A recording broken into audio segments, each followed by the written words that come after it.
Hello. So today I want to talk about the game Coffee Rush.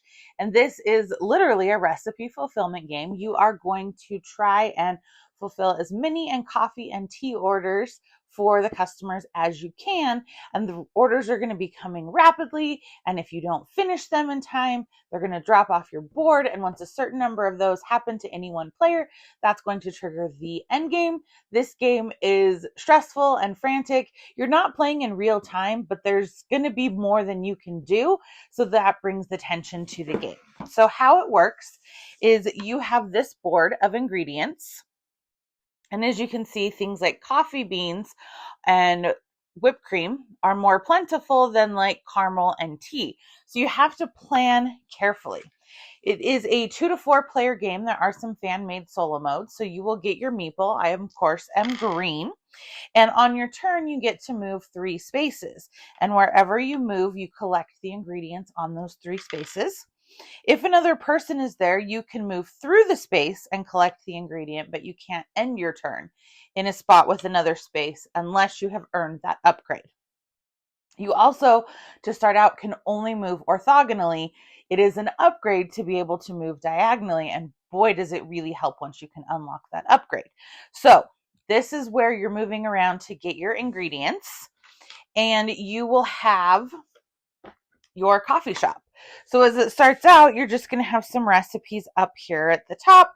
But as the game moves on, each round, recipes that are not fulfilled move down a spot, and if they get to there and aren't fulfilled, they move off the board. Now, as you can see, some recipes, pretty straightforward. I just need some coffee and some whipped cream to complete this. Not so hard. However, this, I need 4 ingredients. And like I showed you, caramel is not that plentiful on the board. So you have to plan accordingly for these bigger recipes.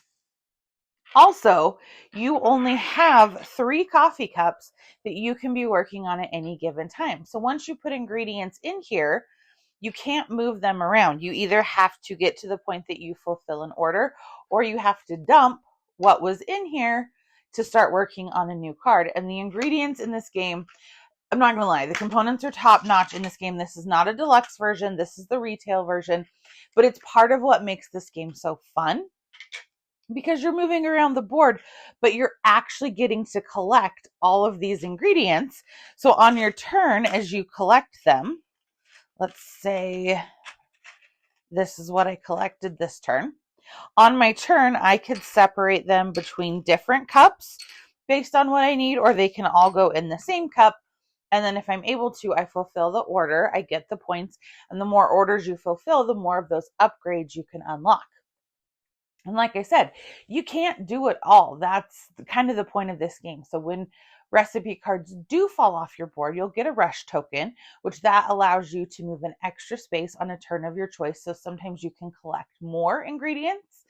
And so through the upgrades too, you can sometimes collect more ingredients. So you really are trying to be efficient. You're trying to optimize. You're trying to look at what your best options are, all the while hoping people don't get in your way too much or end on the space that you needed to end on. It is a very fun game. It's puzzly, it's thinky, which you know is totally in my wheelhouse. The components make it so fun to play that you're actually getting these ingredients and putting them in your little cups. I adore this game. I think it is a great time. I would love to know, what do you all think of Coffee Rush?